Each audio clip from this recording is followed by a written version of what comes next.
ഇന്ത്യയിലെ ആദ്യ ഹൈബ്രിഡ് സ്കൂളായി Kattappana Don Bosco central school Idukki രൂപതാ മെത്രാൻമാർ ജോൺ നെല്ലിക്കുന്നേൽ പദ്ധതിയുടെ ഉദ്ഘാടനം നിർവഹിച്ചു. നേരിട്ടുള്ള അധ്യാപനത്തോടൊപ്പം ലോകത്തെ വിരൽത്തുമ്പിൽ എത്തിച്ചു കൊടുത്ത പഠനത്തെ കൂടുതൽ ആകർഷകവും വ്യക്തിഗതവുമാക്കി തീർക്കാനാണ് ഈ പദ്ധതിയിലൂടെ സ്കൂൾ ലക്ഷ്യമിടുന്നത്. നേരിട്ടുള്ള അധ്യാപനത്തോടൊപ്പം ലോകത്തെ വിരൽത്തുമ്പിൽ എത്തിച്ചു കൊടുത്ത പഠനത്തെ കൂടുതൽ ആകർഷകവും വ്യക്തിഗതവുമാക്കി തീർക്കുവാനാണ് ഈ പദ്ധതിയിലൂടെ സ്കൂൾ ലക്ഷ്യമിടുന്നത്. ടെക് അവർ ഗ്രേഡുമായുള്ള പങ്കാളിത്തത്തോടെ മൈക്രോസോഫ്റ്റ്, ഇന്റൽ എന്നിവയുടെ സാങ്കേതിക പിന്തുണയോടെ നടത്തപ്പെടുന്ന ഈ പദ്ധതി വിദ്യാഭ്യാസ നിലവാരം കൂടുതൽ ഉയർത്തുവാനും വിദ്യാർത്ഥികളെ ഭാവിയിലേക്ക് തയ്യാറാക്കുവാനും ലക്ഷ്യമിട്ടുള്ളതാണ്. മൈക്രോസോഫ്റ്റ് സോഫ്റ്റ്വെയർ ഡെവലപ്പർമാരും ഇന്റൽ നൽകിയ ആധുനിക ഗാഡ്ജറ്റുകളും പ്രോഗ്രാമിന്റെ ഭാഗമാണ്.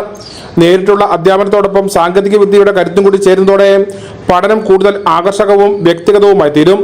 ഈ പദ്ധതിയിലൂടെ ഇന്ത്യയിലെ ആദ്യ ഹൈബ്രിഡ് സ്കൂളായി മാറിയിരിക്കുകയാണ് Kattappana Don Bosco central school. പദ്ധതിയുടെ ഉദ്ഘാടനം ഇടുക്കി രൂപതാ മെത്രാൻമാർ ജോൺ നെല്ലിക്കുന്നേൽ നിർവഹിച്ചു. നമ്മുടെ സ്കൂളിന്റെ ലക്ഷ്യത്തെക്കുറിച്ച് നമുക്ക് പറഞ്ഞു തന്നു. ഡോൺ ബോസ്കോ സെൻട്രൽ സ്കൂൾ എന്നത് കേവലം ഒരു വിദ്യാഭ്യാസ സ്ഥാപനമല്ല, മറിച്ച് വിദ്യാഭ്യാസത്തിന്റെ ഒരു സംസ്കാരം രൂപപ്പെടുത്തുന്ന ഒരിടമാണ്. മൂല്യങ്ങളുള്ള വിദ്യാഭ്യാസമാണ് ഇവിടെ. ലാപ്ടോപ്പ് വിതരണം കട്ടപ്പന നഗരസഭാ അധ്യക്ഷൻ ജോയ് വെട്ടിക്കുഴി നിർവഹിച്ചു. കാർട്ട് ബ്രാഞ്ച് ഡയറക്ടർ KV വിൻസെന്റ് മുഖ്യപ്രഭാഷണം നടത്തി. Project impact manager Smitha Satheesh programme വിശദാംശങ്ങൾ അവതരിപ്പിച്ചു.